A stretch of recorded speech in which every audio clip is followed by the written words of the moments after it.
start the business of the day. Thank you very much. So good morning, everyone. I hope you, or evening, depending on where you are. I hope you enjoyed the first plenary, and I think there was a lot of food for thought in that for some of the themes that we're talking about, particularly about the climate crisis and knowledge production. As we said in our notes to all of you, we'd like you as the speakers to present your first 2 minutes and for discussions and then to throw it open. So without any further ado, start with Emma, and could each person just do 1 minute who they are before because we might have visitors who are moving and don't know us so well. Emma, over to you. Great, thank you very much. Hi, everybody. My name is Emma Jones, and I'm a lecturer in gender and education at the UCL Institute of Education. I've been here for a couple of years. My research is really around sort of feminist epistemologies and sort of how knowledge about gender is constructed in different places. And I guess it's with that kind of background that I'm going to speak today. So just very briefly then, so my presentation today is really, or the presentation that you've already seen, I should say, on the video, was really oriented by a question that I asked and was the title of my PhD thesis, which was, can the colonizer listen? So this was a sort of a play on Spivak's question of, can the subaltern speak? And I suppose there are 3 sort of key points that I wanted to make from the paper. One was to disrupt what I perceive to be the privileging of voice in development studies, and particularly something that happens in sort of feminist spaces within development. And this idea that if we can just be at the table, if we get the voices from below, if we can just get more diverse voices too. So I want to sort of, I guess that's my first point, is can this be disrupted in some way by a turn to listening or a turn to dialogics? The second one is to ask what we are able to hear when we encounter different systems of knowledge, different epistemological ways of communicating about the world, and different ontologies as well. And here, and I actually want to sort of specifically reference the presentation on Ubuntu and I'm really interested in this, like what is it that when these ideas are being discussed, what is it I can hear? What is it I cannot hear? What is it that is outside of my frequencies of my own hearing? So that's my second point. And my third is then to suggest that part of a decolonial ethics, one that simply doesn't just co-opt non-Western knowledge systems and remake them in their own image. It requires us to accept a partiality of knowledge, a partiality of our ability to hear, and that the first step, at least what I'm trying to think through, I think, is that if we can acknowledge this partiality and what I've called in my thesis and I'm working with here, this idea of ontological deafness, if we can accept that as a first step, then maybe this creates new spaces for multiple worlds to coexist. It doesn't relegate them to an underdeveloped traditional or an other past, and hopefully it stops us co-opting them and reframing them back through a colonial lens. So that's what I'm thinking about today. Those are, I guess, my 3 things. And I'm like I said, I'm really delighted to be here and excited to be part of this conversation. So thank you so much, Emma. Thank you for kicking off in such a brilliant way, opening up both what your paper's about, but also the conversation and reaching out to other authors. I'm going to move on to Wieben and Taekyun's paper. Wieben, do I'm saying your name badly? Please tell me how to say it. Oh, it's actually quite good, Wieben. Thanks very much. I had expected Taekyun to be here as well, but maybe he has connection issues. So my name is Wieben Nauta. I'm a lecturer at Maastricht University in Development Studies, sociologist of development. And Taekyun Kim is a sociologist and political scientist at Seoul National University. So our research question is basically what are ways in which the degrowth agenda can be strengthened by non-Western discourses like Ubuntu and Dure in the pursuit of social justice and ecological integrity for a sustainable future. In terms of our summary of key findings, we have a bit of a dark outlook. So climate change, ecological decline, and enduring forms of exploitation and inequality are a major threat to our societies. Due to processes of enclosure and externalization, the wealthy are better off because others are worse off. And if we look at the climate disaster that's looming or that we are in the middle of, this falls largely on the poor. In our view, economic growth and capitalism is the problem. Degrowth could be part of the answer or the answer. Less is more, and hopefully can create a more fair redistribution of economic and social activities. And Ubuntu and Dure, Ubuntu South African, Dure South Korean, can help us, can inspire us to understand that our personhood is strongly connected to the personhood of others, that a sense of community also ties us to past and future generations, and that tackling challenges locally and helping each other is important, but we should not forget to also strengthen democratic awareness, participation, institutions, and practices on higher institutional levels.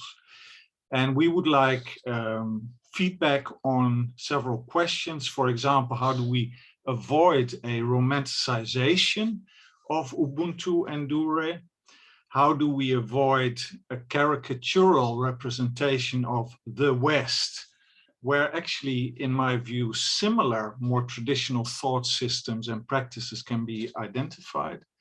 And how do we avoid possible co-optation and reframing of Ubuntu and Dure by pro-growth actors and institutions? I'll leave it at this for the moment. And I think that our co-contributors, great papers, and I think we can have a wonderful conversation.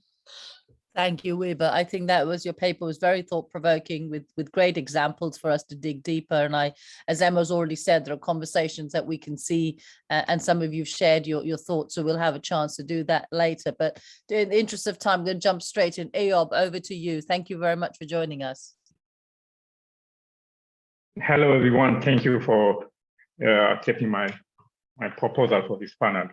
So what I try to do in this just piece I'm still working on is to learn from the literature what kinds of epistemic inquiries, alternative epistemic inquiries can we draw on to push for some decolonial ideas to shape our understanding of primarily social scientists.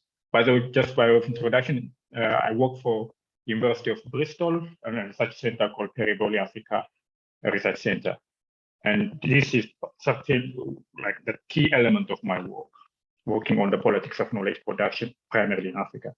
So the question I was trying to answer is, what can we learn from these decolonial inquiries, and how can we translate them?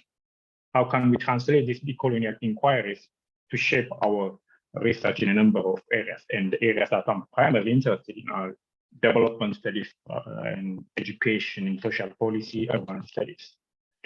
In my work, what I tried for two things. One, I think the decolonial element, the decolonial perspective will make sense primarily if we foreground the epistemic perspective.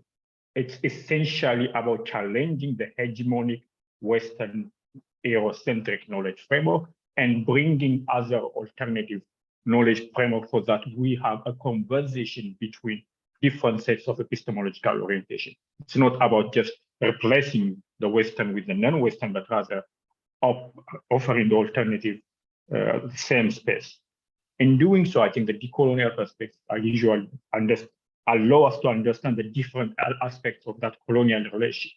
So people usually talk about colonization as in let's not talk about it, but colonialism and coloniality sustain in different shape and form.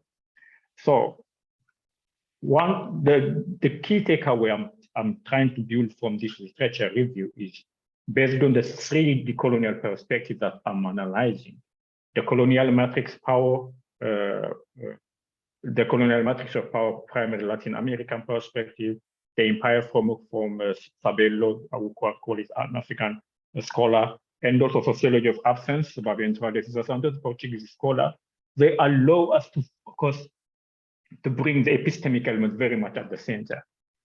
The likes of Mignolo and Walsh, the Latin American scholars, talk about epistemic disobedience. We definitely need to be less obedient to this dominant framework so that we have a room to include alternative ideas.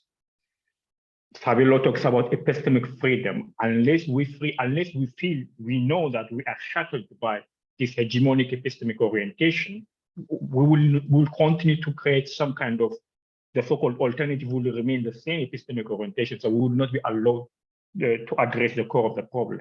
And Santos talk about sociology or epistemic imaginations, where we move from monoculture of knowledge to ecology of knowledge, monoculture of linear time to ecology of different temporality, so that we understand different ways of existence, being, and the relations, and use them to shape the production of knowledge. So the case studies will definitely take more time, but this is the key issue that I want to share for this panel.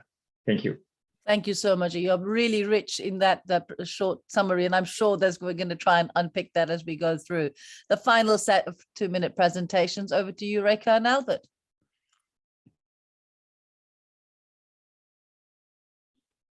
Thank you. So we're just throwing up a very short one slide here as an outline, but as those of you who've seen our video know, Reka and I have worked on bridging knowledge and policy production in this present context in one of sustainable development's latest buzzwords, as was mentioned this morning, namely on resilience.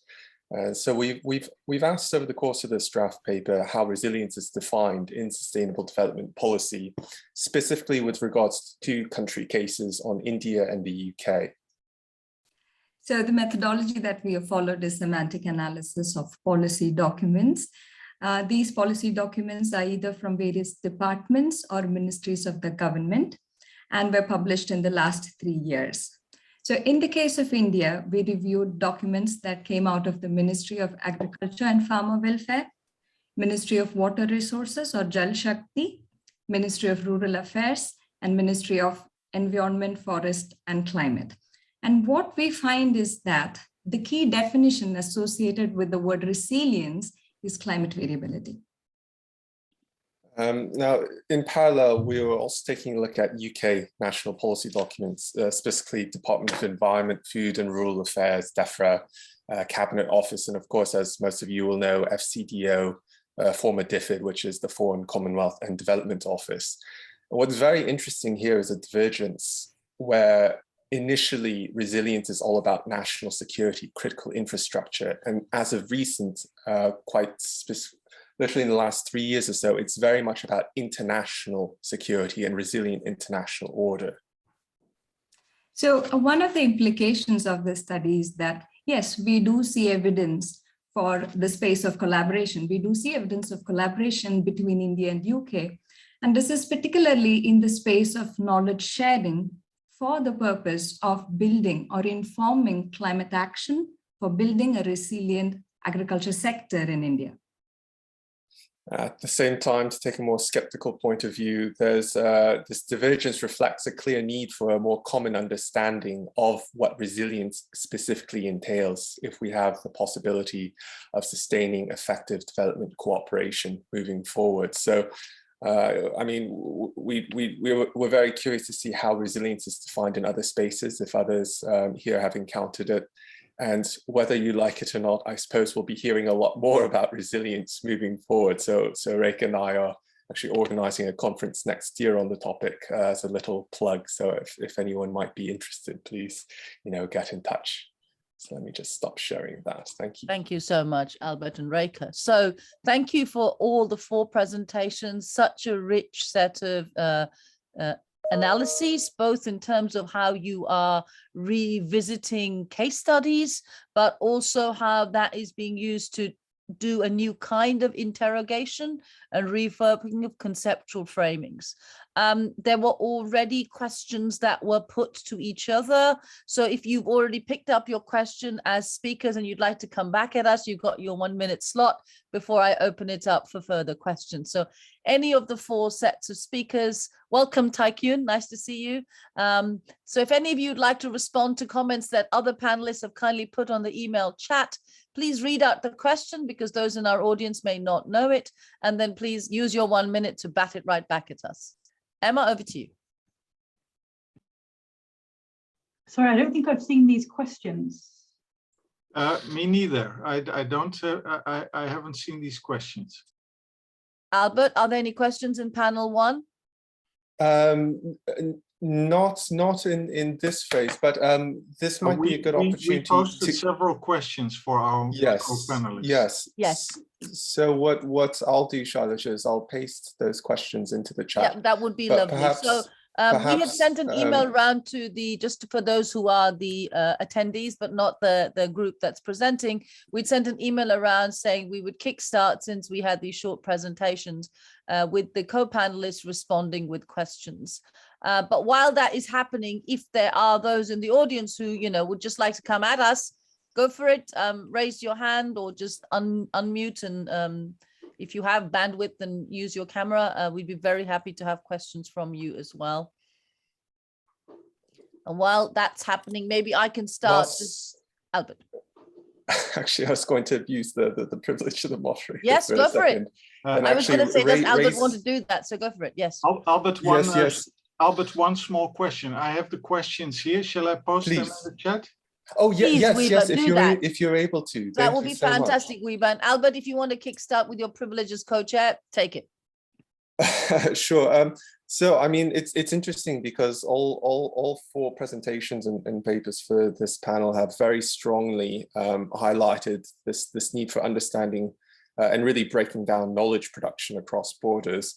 And in particular, I mean, this is something that I was initially thinking in response to Emma, but this very much applies to Wieben Eob as well. In terms of practical action, and this is something that came to mind in the context of ontological deafness, but you could very much say this whether it be in regards to Ubuntu and Dura, or whether it be in particular to recognition of coloniality as a concept. On a practical level, how do you get students, and dare I say even policymakers, to understand this notion of, well, for example, ontological deafness, when normally a problem that goes unrecognized goes unsolved. There's this story of fish in water, right? And the fish are swimming in water, and then one of the fish says, "Oh, it's a nice day. How are you enjoying the water?" And the other fish say, if you excuse my language, what the hell is water? Right. So how do you get people to even recognize that they're living in these epistemological, metaphysical bubbles, if you will, metaphysical to refer to Eob's presentation?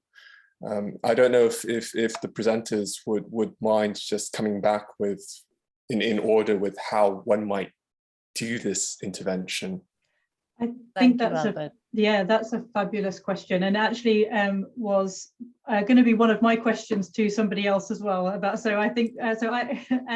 it is a question I'm asking myself as somebody, particularly as I'm now in charge of the dissertation module for a very large MA program, and it's a question that kind of sits here on my shoulder as a devil on my shoulder, that I'm both reproducing these knowledges and so let me answer how it happened for me. I think maybe that sort of personal story, because I don't think it will be the same for everyone.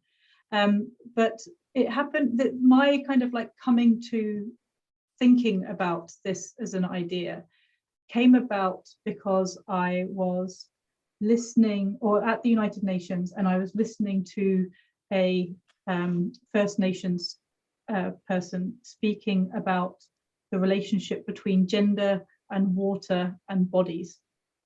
And she articulated this relationship in such a way that I had this moment of thinking to myself, oh, that's just so beautiful. That's so poetic. It's so kind of articulates something that I'd not really thought about before.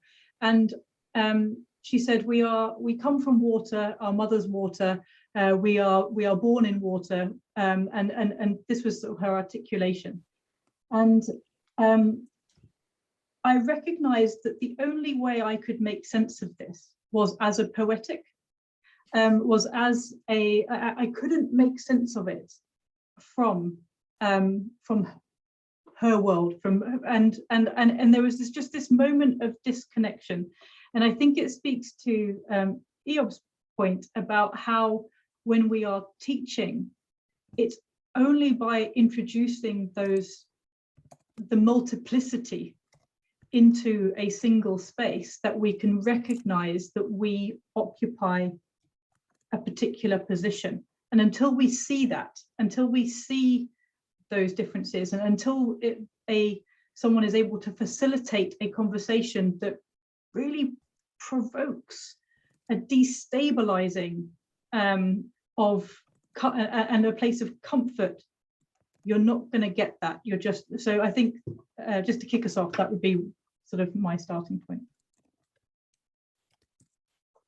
Wieben? Can I go on? Yeah. No, Wieben, you can go and I'll follow you. Okay. Thank you for the question, Albert. I'll give you a case that what I did, like in teaching a course in African development at LSE last academic year, a postgraduate course in the International Development Department. So it's also something methodological. I asked my students to write essays before enrolling into the course. Before the first lecture, I asked them to write like a 500-word essay, like, why are you studying African development? What's your interest? And everybody wanted to say, no, I want to go and help Africa do this, do that by studying development, right? Because most of them, and most of us, for that matter, are trained in this Western Eurocentric knowledge framework of especially portraying Africa of lack of everything, but of a place of disease, poverty, whatever, all the negative things. Yes, there are problems, but that's not only the case.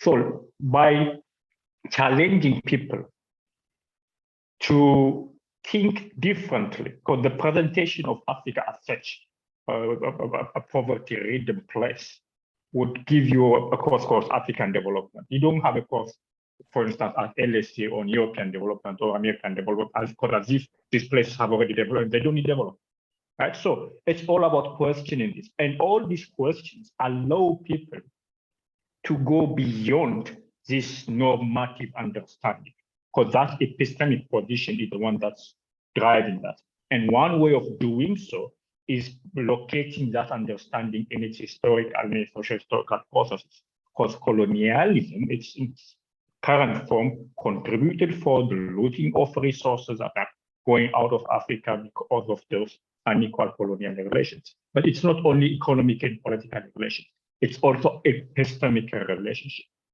So I think that certainly will allow us to bring this into something quite tangible. And I use in my course like readings that will define the problem in a very mainstream perspective, as well as through alternative perspective. I was looking into the presentation that we was doing, like the cosmological understanding of land in most African societies is that land belongs to the living, the dead, and the unborn. But in the mainstream economistic perspective, it's just a property to be sold and bought and to be owned by an individual. And that's why you talk about like maximizing profit and everything. That kind of element, presenting that comparative perspective will allow you to make that bridge from the metaphysical, epistemological, ontological element to something quite tangible. Thank you. Thank you, Eob. That was very powerful. And there's so much to think about in each aspect you've said. I've got lots of questions, but I will be decent and I'll let Wieben speak first.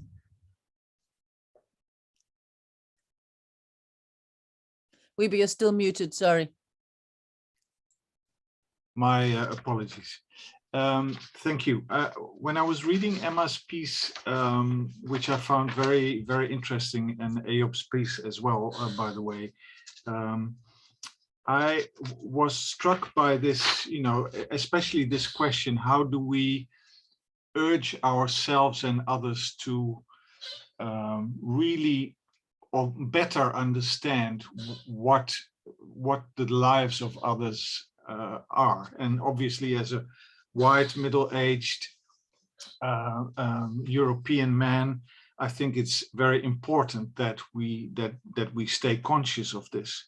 And for me, I think that there are two answers, and both of them are actually in the arts. I think literature has really helped me over the years to much more truly understand and even experience what the lives of others must have been like. Bernardine Evaristo's novel, A Girl, A Woman, Other, the works by Chimamanda Ngozi Adichie has really helped me to get other perspectives. In terms of how do we do that in the classroom, last year I invited, for the colonialism lecture, I invited a performance artist from South Africa, Buhlebezwe Siwani, who is also a Sangoma. So she's a traditional healer. And she talked about what it means to be a Black African woman in a post-colonial South African setting. And she was using examples also from her practice as traditional healer that really made the students also feel very uncomfortable and confront them with a very different set of understandings.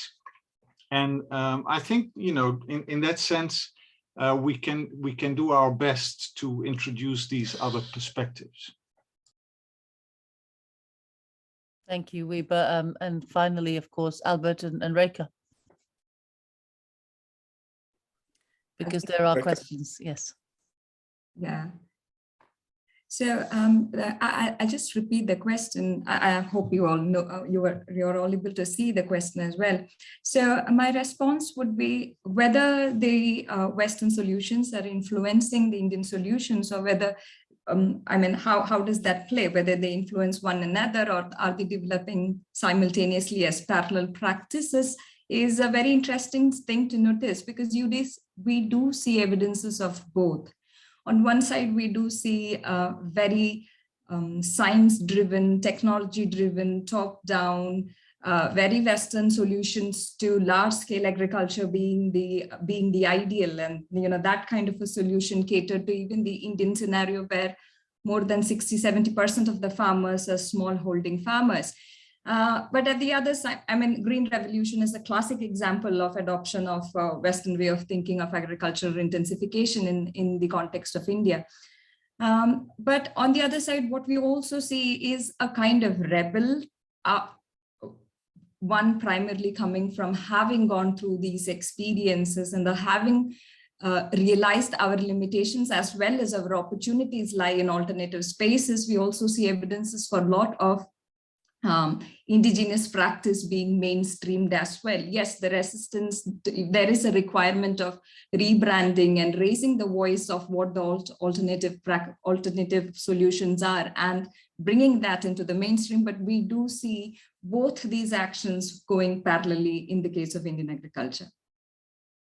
Yes, and to some extent, resilience, the ideas of resilience have been the pathway to bring in this alternative technology into the mainstream of agriculture thinking in India. Thank you. Thank you, Reka. So now that we have had the set of responses on the questions asked, the floor is now completely open to individuals to speak. And I might invite the audience. Rico, would you like to, or Rikio, sorry, I've said your name wrong. I apologize. Would you like to speak? Sure. Yeah. I just wonder how the cognitive epistemic transform. Would you like to just introduce yourself, Rikio? Okay. My name is Rikio Kimura from Ritsumeikan Asia Pacific University in Japan, and my question may be particularly to Emma, perhaps. I wonder how cognitive and epistemic transformative learning can lead to actual, behavioral, attitudinal, or relational transformation that you talk about. Maybe you mentioned some of that, but I wonder how that actually can happen in practice or maybe in people's relationship and people's attitude on behavior. Thank you. Thank you. Yeah,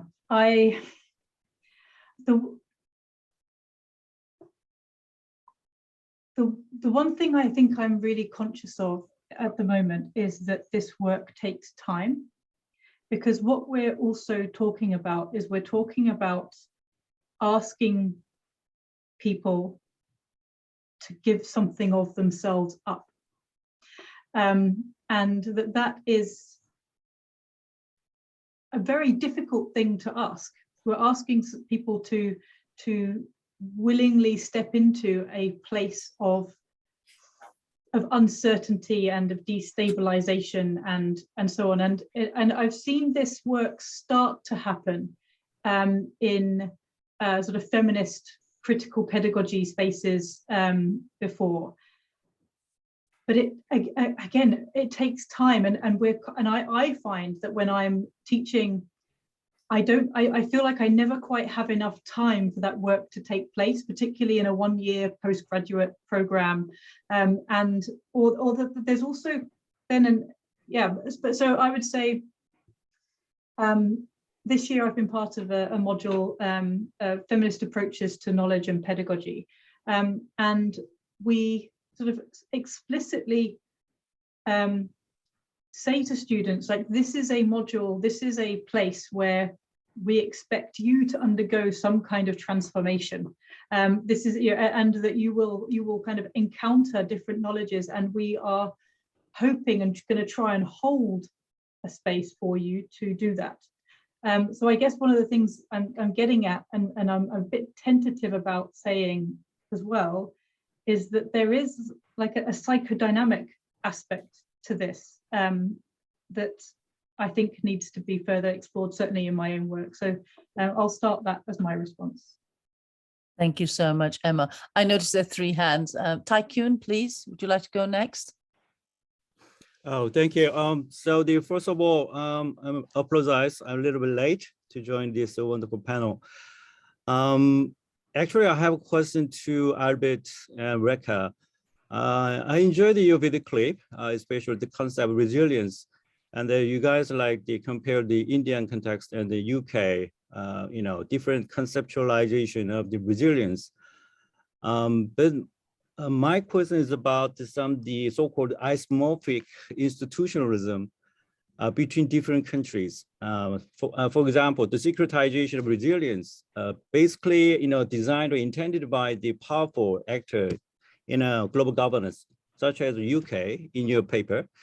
So the securitization of resilience sometimes lead actors in the global South, like India, to abandon its local context of resilience in rural development and adapt itself to the standard, so-called the standard civilization of the Western powers. So it sounds like the isomorphic, institutionalization is forced by the global North countries.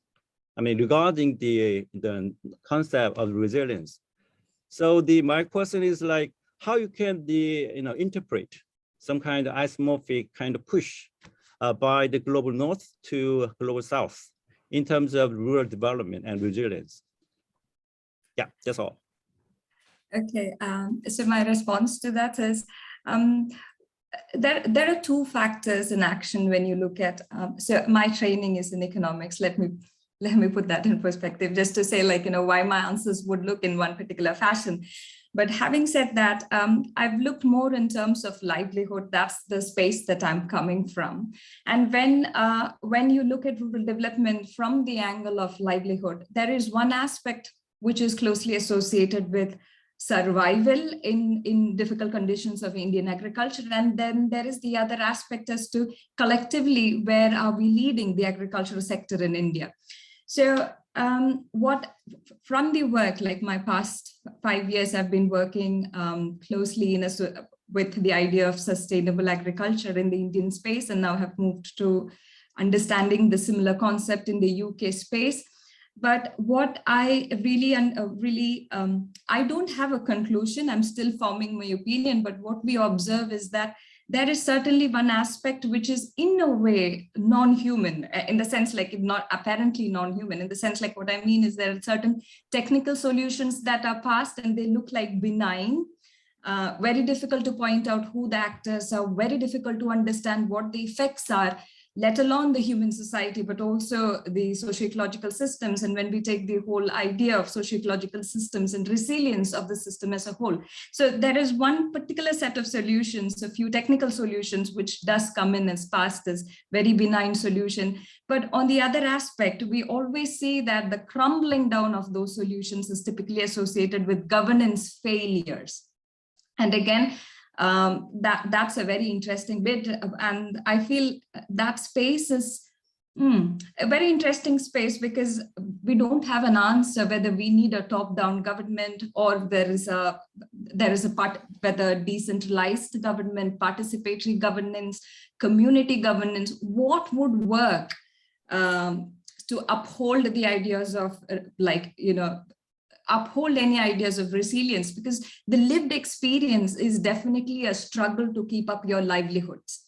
Whatever helps the cause of holding up the livelihood seems to be adopted on the field as a survival strategy. So yeah, I really don't have a concrete answer as to where I see the institutional space and where I see whether there is a pushback or a collaboration, or whether it is just shying away and selling solutions or even adopting solutions out of survival strategies. Thank you, Rekha. I know we're coming up to, sorry, it's 12:30, and I would like to give both Eyob and Wiebe a chance. So 2 minutes each, 2 minutes Eyob and 2 minutes Wiebe. Okay. I need to respond to the question that's posted to me, and also I have a question to Wiebe. There's a question saying, how can we do justice to epistemic disobedience, freedom, and imaginations in the global south without losing sight of more emancipatory counter-hegemonic knowledge in the global north that could potentially even lead to mutual transnational reinforcements? Very good question. One thing that I would say in simple terms is that our geographic location doesn't necessarily reflect our epistemic location. That the colonial epistemic perspective can come from any part of the world. Your social position, your class and race or whatever, of course, sometimes most of them, they play a significant role, but that doesn't mean that they always have some kind of asymmetry. So I don't think, in my understanding, this decolonial perspective just simply push away northern the so-called global, the divide of global north, global south is quite problematic, as we all know. So it's not about exclusion. It's about opening up. And of course, as it's clearly said, there has to be some kind of transnational global movement of disobedience, imagination, which can come from any part of the world. That's my understanding. My question to Wiebe, I hope I'm saying your name properly. The degrowth debate, development, once it started, that's the argument that Sabelo, Nouveau said. As it goes along, it continues to add some kind of adjective to it to make itself relevant. Participatory development, sustainable development, and whatever. So you talk about resilience. So just simply fixing it from within. I see the degrowth debate is somehow still very much within the same epistemological orientation of the modernist Eurocentric perspective that continue to silence other ways of existence, being and living. So I wonder to what extent, yes, it's quite critical, but I don't think that the diagnosis of the degrowth debate went far enough to break that corner that the Eurocentric epistemic framework put on the growth and development debate. And I wonder if you can reflect on this issue. Thank you. Thank you. You've got 1 minute, Wiebe, and then we're going to be shut out. Go for it. All right. First, I think a very interesting remark and question, which I still have to reflect on. I see degrowth as a more structural change where also societies in the global south are taken much more seriously than in previous times. And I'll leave my question, which was also partly to Emma, about to what extent should we cede power, which is also related to, you know, these more emancipatory thinking taking place in various parts of the world. But we'll talk about that some other time. And I think Eop, we've got one more minute. Apparently we can't stay another minute. Go for it, Wieben. And I think, you know, Eop was right to point out that it's not about geographic location. And I would second that. But maybe then to Emma, I would ask, you know, to what extent is ceding power necessary? Because I can imagine that you also don't want to lose your own voice. Thank you, everybody. There is so much, and I know that there isn't another session immediately on, but in the interest of everybody's well-being, we did think that it was important that people could grab lunch or a coffee or wherever they are, or put their children to bed. I mean, I don't know where everybody is, so, you know, just this civility is really important. So thank you, Claudia, and you also need your lunch. So thank you very much for hosting us as the volunteer. Thank you, everybody. We would like to take these suggestions forward. We'll talk them through if some of you are able to attend session 2 and session 3. We have 3 sessions today. We'll keep the group discussion going, and we will try and find, as Andrea says, a more formal way of putting things together, because this is so exciting. I don't want it to stop. I don't know about you, but thank you so much. That would be great. Thanks a lot. Thank you for bringing us together. Thanks. Yeah, thank you all so much. Brilliant. So see you all later at some point in the conference. Bye-bye. Yeah, see you guys. Bye.